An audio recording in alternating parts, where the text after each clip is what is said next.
Buenas tardes a todos los que se van sumando. Mientras que siguen sumándose a esta charla, les voy dando la bienvenida a ustedes y le agradezco a Sebastián Corso que hoy está con nosotros. Hoy vamos a hablar de los consumidores. Vamos a hablar específicamente del ADN 2020 o 2020 más, del nuevo viejo consumidor argentino. Nos acompaña Sebastián, quien es Marketing and Business Development Leader de la división Insights de Kantar. Así que, bueno, nada más que agradecerte, Seba, por la presencia.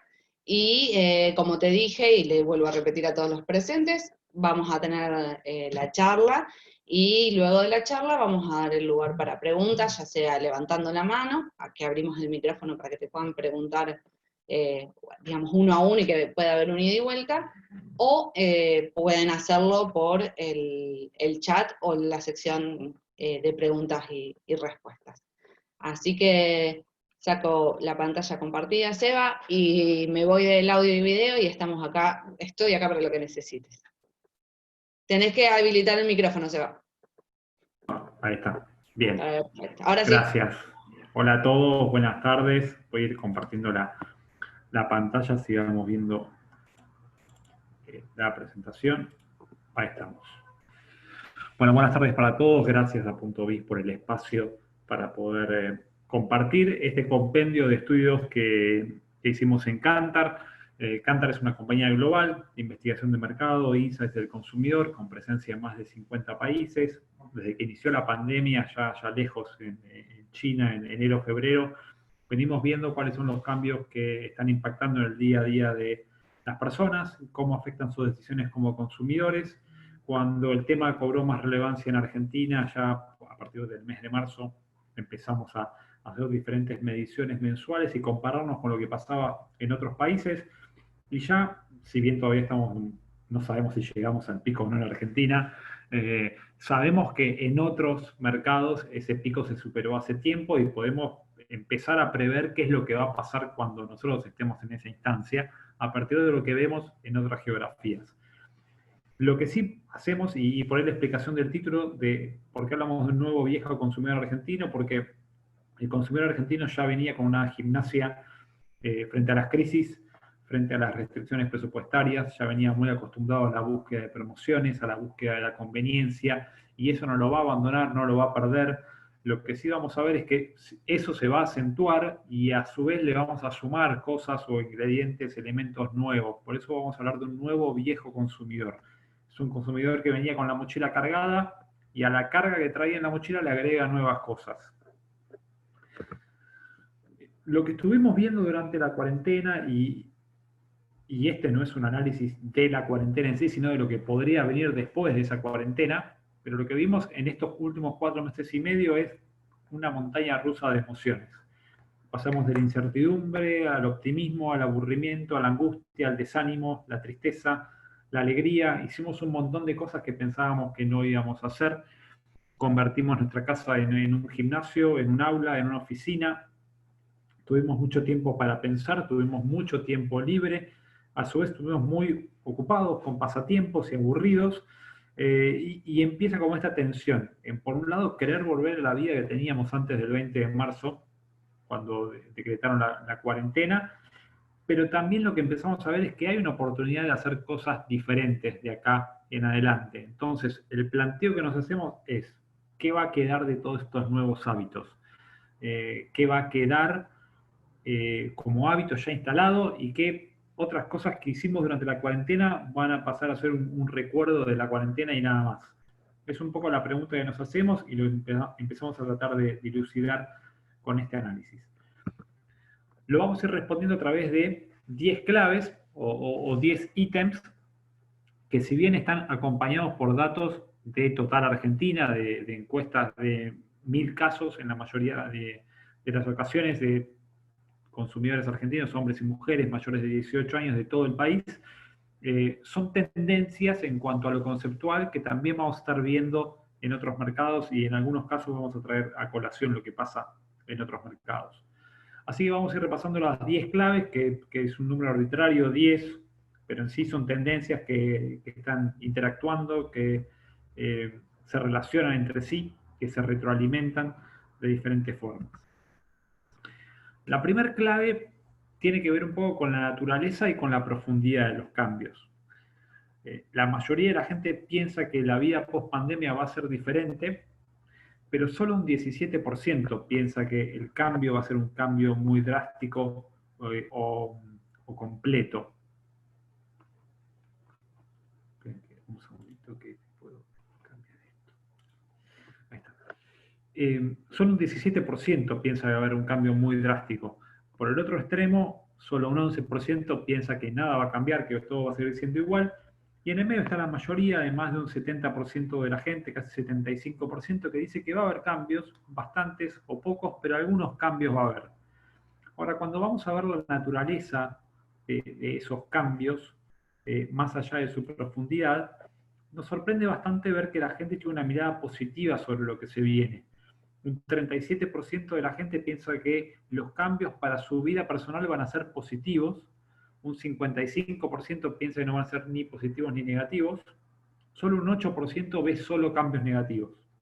Entonces, en general, lo que vamos a ver es que la gente ve que se vienen cosas nuevas, de esas cosas buenas, en general va a haber de las cosas nuevas, cosas positivas y cosas negativas, con una mezcla, pero ve oportunidades, tiene una mirada bastante optimista. Cuando lo ve para la vida personal, cuando lo ve para la sociedad en su conjunto, ahí se empiezan a dividir un poco las opiniones, porque la gente por ahí, hay bastantes personas que piensan que para ellos el post-pandemia va a ser positivo, pero a nivel total país, total sociedad, es un poco más negativa la mirada. Un segmento que tiene una mirada un poco más pesimista es el de la generación de menos de 35 años, los millennials, básicamente porque fueron los más afectados por la cuarentena, es donde mayores índices de empleo informal hay, y son los más escépticos de cara al futuro.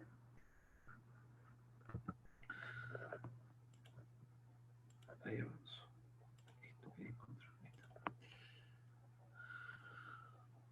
Una de las primeras consecuencias que vemos en cuanto a las decisiones de consumo tiene que ver con la planificación de las compras. Un 87% de los argentinos dice que va a tratar de ser más cuidadoso y que va a planificar mejor los gastos a futuro. Lo que estamos viendo es que las medidas de aislamiento en Argentina y en el resto de los países tuvieron una consecuencia bastante negativa en la actividad económica y que las caídas que vamos a ver en niveles de consumo y en PBI van a llevar bastantes meses a recuperarse. Frente a este contexto, las familias, ¿qué hacen? Empiezan a priorizar y le dan más importancia a aquellos productos que considera que son indispensables, productos y servicios. Entonces, se concentra en consumir lo que le parece indispensable y trata de consumir menos de lo que no es tan importante. Es como una sábana corta, no podemos consumir todo lo que queremos, entonces nos enfocamos en lo más importante. Esta mayor planificación va a tener una clara incidencia en la dinámica de los canales de compra, va a cambiar la dinámica de compra en supermercados, en autoservicios, en comercios de barrio, en canales online, y sobre todo va a tener un impacto muy fuerte en las compras por impulso, esa compra que nos tentamos y tal vez estamos haciendo la cola en la línea de caja, si vemos un chocolate y nos lo compramos, ese tipo de compras va a verse afectadas. Eso no implica que no haya lugar para lo que llamamos la indulgencia o la autorrecompensa, la gratificación. Esta cuestión de darme un gusto, de premiarme y a partir de hoy tener un consumo gratificante. Ese consumo gratificante va a estar, pero no va a ser tan impulsivo, va a ser un poquito más planificado. En la clave 3 lo que exploramos esta vez la tendencia que se marcó con más fuerza durante la cuarentena, que es el crecimiento de las compras online. Lo vimos en el último hot sale, pero lo venimos viendo desde finales de marzo. El crecimiento del canal online es sostenido, viene dándose desde hace varios años, pero se aceleró por completo durante la cuarentena. Hubo nuevos compradores, gente que nunca había comprado online, que se animó, que rompió las barreras de desconfianza y se animó a comprar online. Y el que ya venía comprando online lo que hizo fue comprar con más frecuencia o comprar más categorías. Por eso una de las categorías que más creció fueron la de alimentos y bebidas. El hecho de comprar online también lo que hace es que paguemos a través de medios de pago que no sean físicos, que no sean billete. Así que también lo que estamos viendo como un cambio importante es el crecimiento de pagos usando códigos QR pagos hechos desde el teléfono, se incrementaron más del 140% la cantidad de gente que paga de esta forma, si lo comparamos ni siquiera con un año atrás, con julio del año pasado. Este dato es de mayo. Así que lo que vamos a ver en general es una mayor propensión de la gente a comprar, adquirir productos y servicios de manera online, desde la computadora y desde el teléfono. Pasando a la cuarta clave, todo este tema en el que estamos metidos se originó por una enfermedad.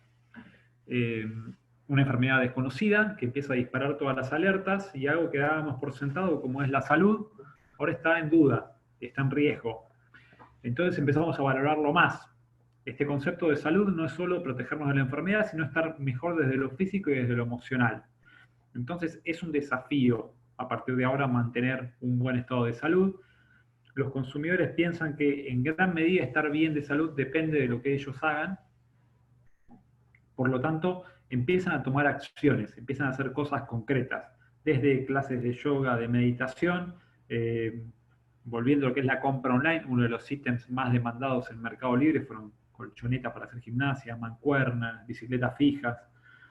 Vamos a ver que un 77% de la gente dice que va a buscar mantenerse en buen estado físico una vez que termine la cuarentena, y un 85% habla de estilos de vida más saludables que implican comer mejor, comer más fruta, más verduras, menos gaseosas, menos bebidas alcohólicas, un montón de cuestiones. Pero lo que vamos a ver es que la salud cobra más importancia, pasa a ser un desafío mantener la salud y la gente va a adoptar medidas concretas y específicas para estar mejor. Pasando al quinto punto, algo que vemos como muy importante tiene que ver con cómo lo digital se mete en varios aspectos de nuestra vida cotidiana. No solo en las compras, sino en muchas otras cuestiones que nos dimos cuenta que podemos hacer de forma online. Por eso decimos que en la cuarentena se incrementó muchísimo el tiempo que pasamos frente a las pantallas, ya sea viendo televisión, trabajando, estudiando, viendo Netflix o lo que fuera, pero nos dimos cuenta que estos dispositivos sirven para mucho más que eso, para mucho más que jugar, estar en redes sociales, chatear o mirar series. Incorporamos nuevas funcionalidades como hábitos y eso hace que la conectividad nos permita cambiar diferentes aspectos de nuestra vida. Temas más trascendentales o importantes como puede ser la planificación financiera, pagar servicios, hacer transacciones, meterse en el banco, o la educación formal. Básicamente mudamos las aulas, la educación de las aulas a nuestro hogar, y eso fue gracias a la conectividad. Si esta pandemia nos hubiera agarrado hace 20 años, millones de chicos hubieran perdido un año entero de clases, básicamente.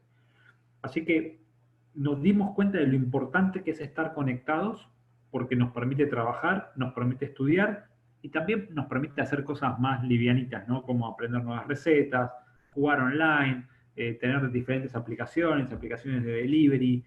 Cuando vamos al tema de las aplicaciones de delivery, sobre todo en las grandes ciudades, Buenos Aires, Rosario, Córdoba, Mendoza en menor medida, crecieron muchísimo, sobre todo en los niveles más altos y entre los más jóvenes, casi la mitad de la gente dice que va a usar más apps de delivery, pero a su vez en general crece la disposición a contratar servicios digitales, a que el seguro sea digital o a que el medio de contratación de un servicio sea a través de una aplicación de teléfono o una página web.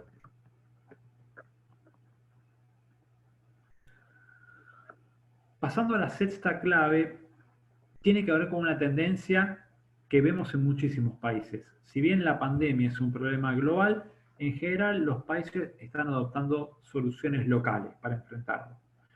Esto lo vemos desde lo macroeconómico, porque básicamente se cortaron algunas cadenas de abastecimiento, el comercio exterior, importaciones y exportaciones se redujo muchísimo en todo el mundo, entonces empieza una dinámica de sustitución de importaciones en muchos países, sobre todo cuando se cortó el flujo de productos desde China.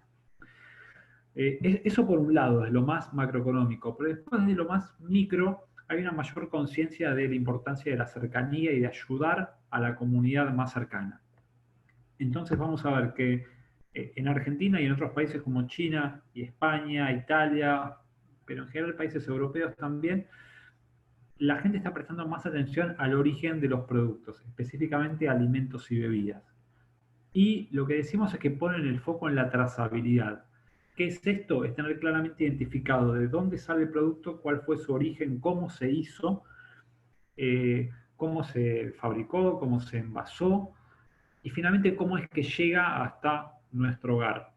Y el hecho de que estemos prestando mucha más atención, tengamos expectativas más altas en cuanto a la higiene, nos dispara todas las alertas, porque obviamente vamos a darle prioridad a aquellos productos que sabemos que tuvieron un camino desde el productor hasta nuestra mesa más cuidado y con ciertos estándares de higiene.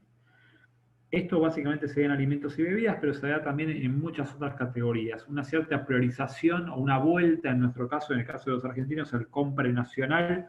Bueno, eso lo estamos viendo en varios países del mundo. Un más compre nacional por una cuestión de ayudar a la economía local y también por una cuestión de seguridad, de que lo más cercano tiende a ser percibido como algo más seguro.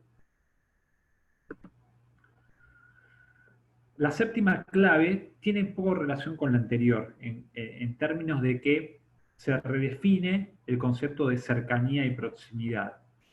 Antes era un poco más fácil decir qué era lo que estaba cerca y qué era lo que estaba lejos. Durante esta cuarentena, lo que es cerca y lejos se desdibujó completamente, porque uno podía estar igual de lejos de familiares que tenía a 5 cuadras que de amigos que tenía en Europa.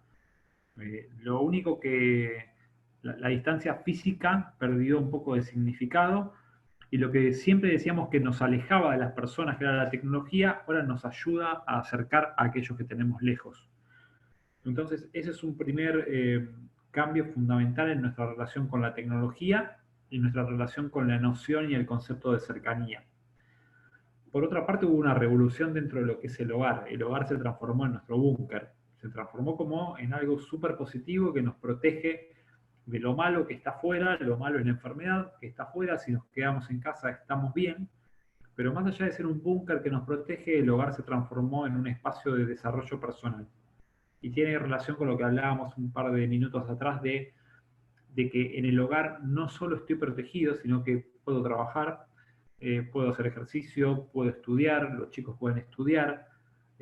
Empezamos a encontrar nuevas maneras de aprovechar y de disfrutar nuestro hogar y cobraron muchísima importancia, sobre todo en Ciudad de Buenos Aires, lo que son balcones, terrazas, patios, o en otras ciudades que tienen muchos edificios. El hecho de tener una terraza o un patiecito cobró una importancia fundamental y empezamos a revalorizar mucho más las actividades al aire libre, salir a un parque, ir a una plaza. Acá hay un tema, hay una especie de disputa, ¿no? Porque por un lado, 72% de la gente dice que tiene más ganas de ir a parques y plazas que antes de la pandemia, pero por otro lado, un porcentaje un poco superior, 79%, dice que tratará de evitar lugares concurridos y tratará de mantener la distancia social. Entonces acá hay como dos tendencias que se chocan. Por un lado, las ganas que tenemos todos de salir y de volver a nuestra vida anterior, y por otro lado, la necesidad de cuidarse, de, ojo, no vayamos a un lugar muy concurrido, sigue estando el virus circulando por ahí y nadie se quiere enfermar. Entonces, la resolución de esta duda que planteamos en la clave 7, un poco la vemos en la clave 8. Porque lo que planteamos es que recuperar ciertas costumbres va a depender en gran medida de la confianza que tengamos. Hoy un 57% de la gente dice que va a ir menos a cafés, a bares, a restaurantes, ni que hablar de viajar. No lo graficamos acá, pero viajar nos daba 80%, nos daba altísimo. Que gente que decía, por ahora no voy a viajar. Más allá de la imposibilidad, por una cuestión de miedo y precaución. Por otra parte, casi el 90% de la gente nos dice que va a ser más exigente con la higiene de los lugares públicos. Entonces, ¿qué tiene que darse para que volvamos a nuestras rutinas? Por un lado, confiar. Confiar de que tanto las instituciones públicas, los gobiernos, las empresas van a hacer lo posible para reforzar medidas de higiene, asegurar la limpieza y la salubridad de los espacios públicos. En la medida que la gente confíe en que gobiernos y empresas están haciendo esto bien, van a empezar a tomar un poquito más de confianza y salir. En la medida que vean protocolos en los que pueden creer, que los vean como algo seguro, van a empezar a retomar las rutinas. Va a haber un proceso de marchas y contramarchas. No creo que el día que digan, bueno, se abren los cines, vayamos todos corriendo al cine. Va a ser de a poco. Y tenemos que empezar a acostumbrarnos a lo que estamos viendo en lo que pasó en Barcelona, en España en general la semana pasada, de volver a cierto nivel de restricciones, un ida y vuelta, ¿no? De avanzar y retroceder un poquito. La clave número 9 tiene que ver con la tendencia verde, de cuidado del medio ambiente. La pandemia puso muy de manifiesto el vínculo de los seres humanos con la naturaleza y cómo lo que hacemos como especie, como sociedad, pega de alguna forma el ambiente en el planeta y después nos vuelve. Vimos que si lo hacemos mal al planeta, eso lo terminamos pagando, porque en definitiva esta enfermedad surgió de chinos comiendo animales raros. Y también vimos el aspecto positivo, vimos los pececitos en los canales de Venecia, vimos los animales salvajes en las principales ciudades europeas y de todo el mundo. Entonces nos dimos cuenta de que lo que hacemos en el planeta tiene un impacto en nuestro entorno. Vamos a ver que crece la influencia de un segmento que llamamos los eco-doers, que básicamente hay gente de todas las edades, pero está muy liderado por los millennials, por los menores de 35, que es el segmento que hace acciones concretas, que va más allá de las palabras, que no es que dice, me interesa cuidar el medio ambiente, hace algo concreto y específico en su día a día, ya sea porque recicla, o porque se encarga de la limpieza de espacios públicos, o porque en su patio tiene una huertita orgánica. Toda esta tendencia se va a volcar en la movilidad urbana. Eso sin duda es algo que va a afectar a las grandes ciudades del país. Por dos motivos. Por un lado, porque el hecho de moverse por medios propios, en bicicleta, caminando, nos hace estar mejor de salud y tiene que ver con la clave número 4 de mantenerse en buen estado físico y buen estado de salud. Y por otra parte, porque el uso de un transporte individual, como la bicicleta o el monopatín, nos evita de meternos en el subte o en el colectivo o en el tren que está lleno de gente. Y donde está lleno de gente es un posible foco de contagio. Entonces, ese 54% que dice que va a usar más la bici para no usar el transporte público, tiene que ver con estas dos cosas. Una cuestión de estar mejor físicamente y otra cuestión de cuidarse y evitar focos de contagio.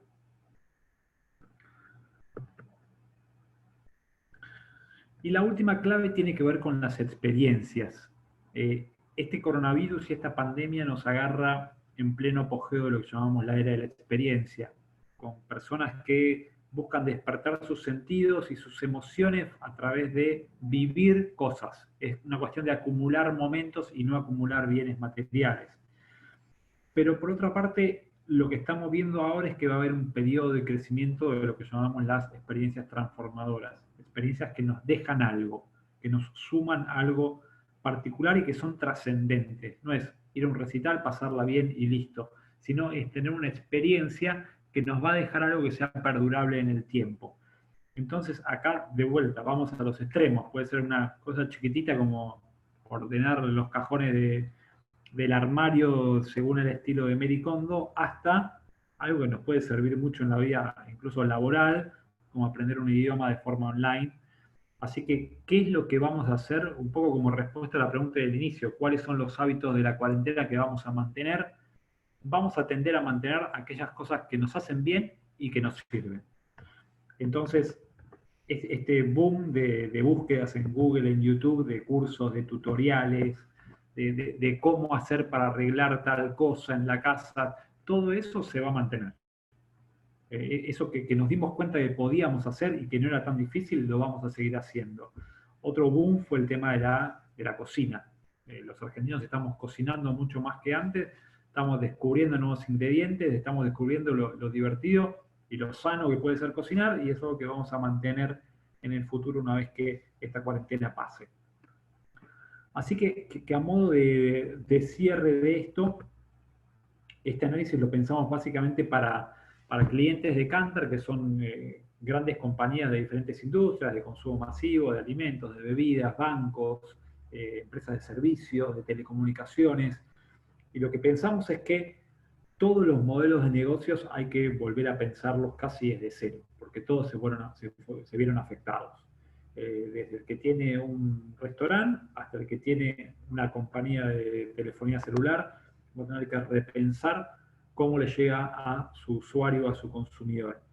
Básicamente porque se dieron vuelta a todas las prioridades. Lo que planteamos en una de las primeras claves de que la gente cambia su ranking de prioridades y hay cosas que ahora son imprescindibles y otras cosas que ya dejaron de ser imprescindibles.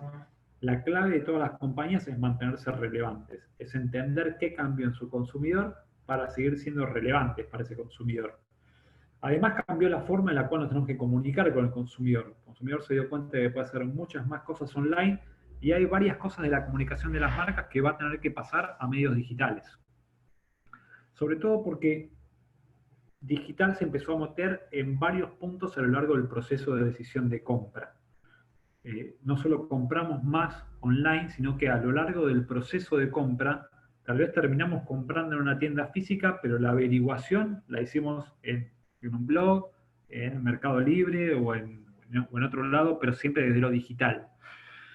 Entonces, por ejemplo, pensemos en un banco. Un montón de gente empezó a usar home banking o mobile banking a partir de la cuarentena, se dio cuenta que les servía, que era mucho más práctico y más rápido, y no creo que esa gente vuelva a ir a hacer trámites a la sucursal si se dio cuenta que lo puede hacer directamente desde el teléfono en su casa. Entonces ahí va a haber que un poco repensar también cuál es el rol de los puntos de contacto físicos. Y lo que sí vemos también es que va a haber nuevas necesidades de los consumidores y se están dando nuevos momentos de consumo que son el caldo de cultivo para innovaciones. Ahí sin duda va a haber espacio para lanzar nuevos productos y nuevos servicios.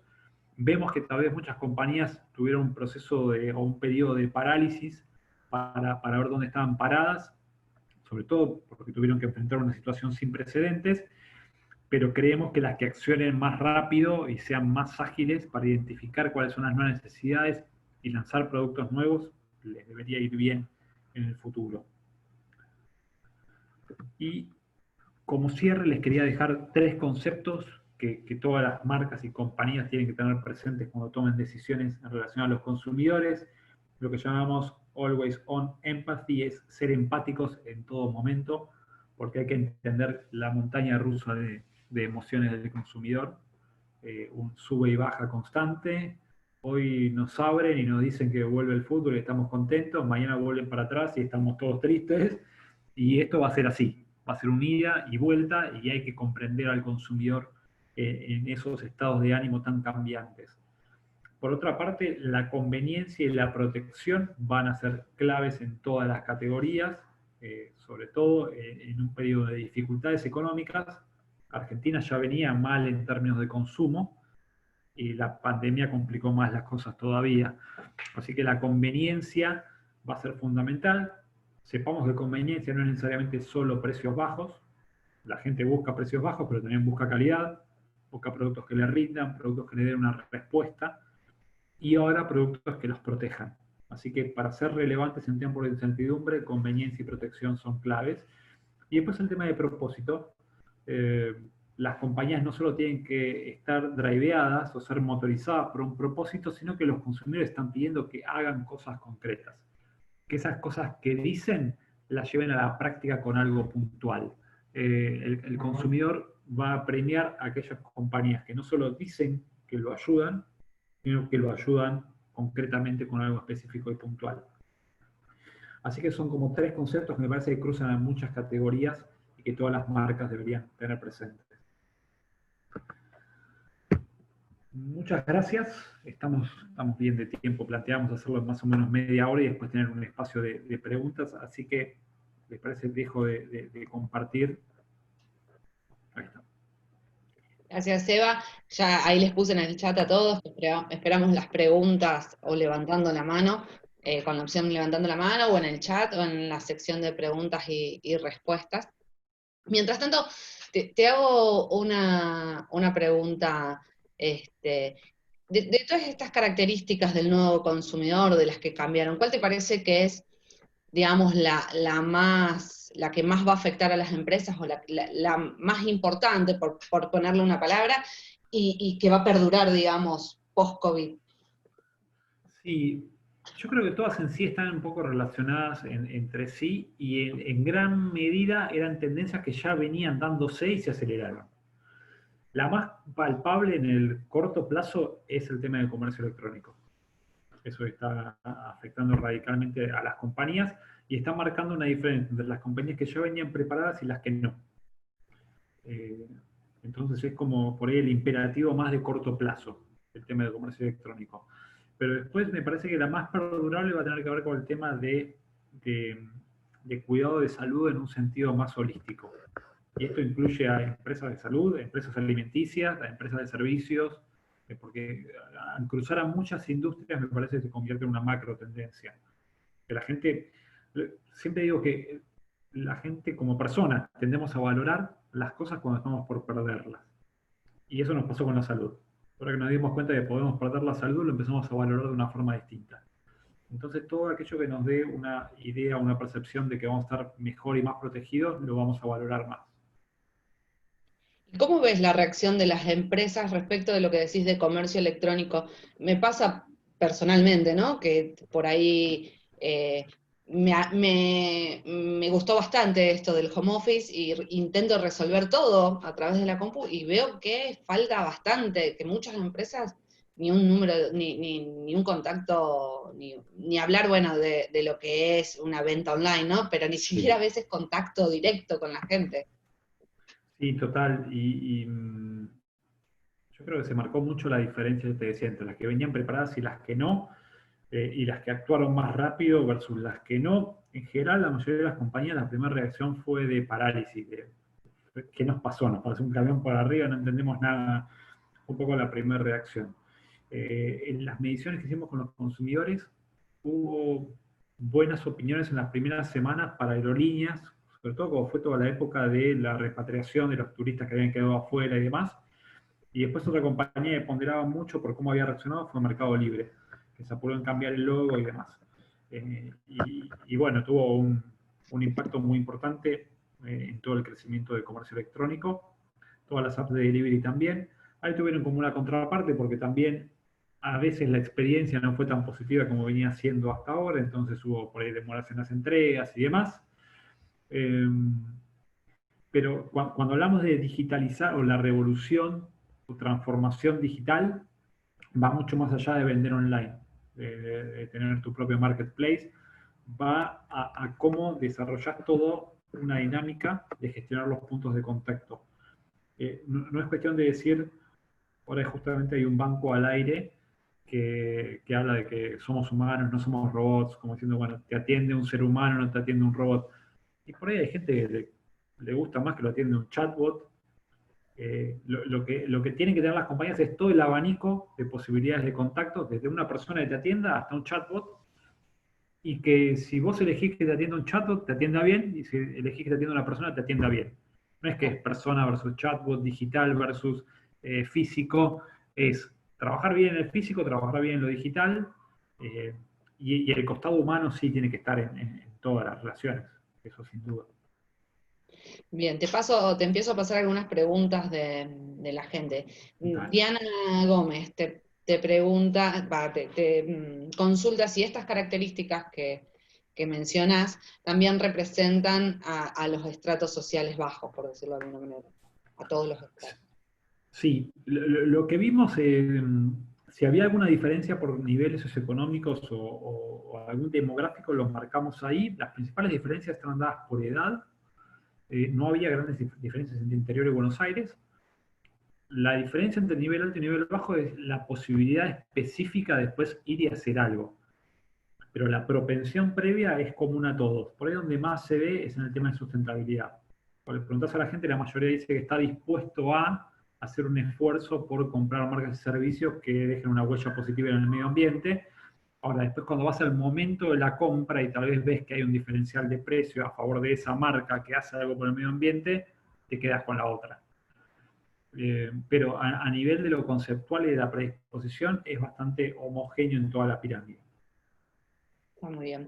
Federico te pregunta si se puede pensar que cuando esto vuelva a la normalidad en el post-COVID, la gente consuma más, con esto de que uno ha tomado cierta referencia de que hoy estamos, mañana no sabemos. Puede ser que eso incremente el consumo. Sí, sin duda, y lo estamos viendo en otros países. Ahora en Europa hay un boom de todo lo que tiene que ver con materiales de construcción, pintura, muebles para el hogar. Es como que les dieron un poquito de soga, les liberaron la soga, los dejaron salir un par de semanas y dicen, bueno, aprovechemos ahora antes que nos vuelvan a encerrar, porque no saben si puede haber un segundo brote o lo que fuera. Hay lo que llamamos un un consumo postergado muy, muy fuerte, desde las ganas, ¿no? O sea, mucha gente decidía ir de vacaciones y no se pudo ir de vacaciones y ahora se muere de ganas de irse de vacaciones. O que se muere de ganas de ir a comer afuera, o que se muere de ganas de comprarse tal cosa o ir a tal lado. Eh, esas ganas están muy fuertes, van a chocar con la restricción económica, de que más del 80% de la gente, en una de las encuestas que hicimos, no lo graficamos acá, pero más del 80% había visto sus ingresos del hogar afectados. Entonces hay un deseo y una realidad, unas ganas de hacer algo que chocan con la posibilidad fáctica de ir y hacerlo. Pero sin duda que en ciertas categorías, sobre todo tomamos en cuenta aquellos que pudieron seguir trabajando desde su casa, básicamente empleados en relación de dependencia, trabajaban en empresas que pudieron seguir manteniendo una operatoria, para esos hogares que son una minoría, tuvieron capacidad de ahorro, porque quedándote en tu casa todo el día gastas menos. No gastas combustible, no gastas en salidas. Entonces, esos hogares tienen unas ganas de consumir muy grandes y pudieron ahorrar, entre comillas, durante la cuarentena, pero son una minoría de hogares. Está claro. Y Oscar Leonardis te pregunta si tenés datos numéricos sobre montos relativos antes y post-COVID-19 en los sectores congelados, verdulería, supermercados, cómo fueron funcionando esos sectores. No tenemos datos propios de Kantar, pero de Kantar desde nuestra división Insights, pero lo que vimos de Kantar Worldpanel, de Nielsen, de Sentia, otras consultoras, básicamente hubo un crecimiento bastante fuerte de consumo de alimentos y de cuidados de productos de cuidado del hogar, en detrimento de lo que es más que nada cuidado personal. Eh, Cuidado personal y cosmética, ese tipo de categorías cayeron. No tengo los números ahora en la cabeza y varían mucho por canal, dependiendo consultoras que miden canal moderno, ven crecimientos en el canal moderno, pero por la dinámica que tuvo el canal. Eh, Así que ahí los datos son un poco dispares, pero en general categorías ganadoras, limpieza sin duda, alimentos no perecederos y bebidas no alcohólicas, y de las prendedoras, cosmética, cuidado personal y bebidas alcohólicas. Y Seba, acá la última pregunta que te paso de Walter, ya la había perdido. ¿Cómo ves la coyuntura económica en función de la caída del poder adquisitivo y bueno, la situación en la que estamos? Para lo que queda de este 2020 y capaz que también podríamos pensar en el principio del 2021. Sí, sí, sí, la idea era tener una mirada hacia adelante porque la mayoría de las compañías empiezan a planificar ya el 2021 y con un montón de incertidumbres. La ecuación está plagada de incertidumbres. Una se despejó esta semana, que era el tema de acuerdo con los bonistas, así que ahí tenemos una incertidumbre menos, pero también qué va a pasar con tipo de cambio y un montón de cuestiones, y sobre todo, hasta cuándo va a durar la cuarentena y cuándo va a ser el momento en el cual volvamos a una actividad relativamente normal, que eso sigue siendo una incógnita, no sabemos si va a ser agosto, septiembre, octubre. Por un lado te dicen agosto, pero ayer hablaba con gente de la industria del turismo y ya hay compañías aéreas que ya empezaron a cancelar vuelos de octubre. O sea, decir, bueno, para octubre faltan 2 meses. Pero bueno, entonces sigue estando ahí esa incertidumbre. Eh, a ver, este año va a cerrar con una caída muy fuerte de consumo, muy, muy marcada. No esperamos un rebote para 2021 que recupere toda la caída que hubo este año. Por eso lo más importante para remarcar es que hoy el consumo en términos absolutos está por debajo de valores de 2012. Tomamos el 2012 como año 100 de base, hoy estamos por debajo de ese 100, y de 2012 a esta parte creo que hubo 2 años de crecimiento positivo, 2014 y 2017. El resto fueron con caídas de consumo. Así que si ciertas variables macroeconómicas se mantienen Si no hay una disparada de tipo de cambio que pegue muy fuerte en inflación, podemos ver un 2021 de recuperación de consumo, pero que no va a ser de la misma magnitud que la caída de este año. Bueno, Seba, agradezco tu tiempo, creo que ahí la gente te está agradeciendo por las respuestas mientras que vas contestando. Acá ahí tenía el chat cerrado. Tenés el chat, yo lo que pasa es que a veces las transmito porque sé que no es tan fácil mirar al punto fijo de la cámara, Sí, leer, difícil. es bastante complicado. Pero bueno, agradezco tu tiempo, agradezco el tiempo de todos los presentes que nos acompañaron. Esta charla va a quedar en nuestro canal de YouTube por si la quieren volver a ver y los esperamos en las próximas ediciones de estas charlas que ya venimos haciendo desde marzo, para, para que tengan más contenido, más información, más herramientas para poder seguir en este camino de las empresas. Así que Seba, muchísimas gracias. Gracias a vos. Saludos para todos. Saludos, hasta luego.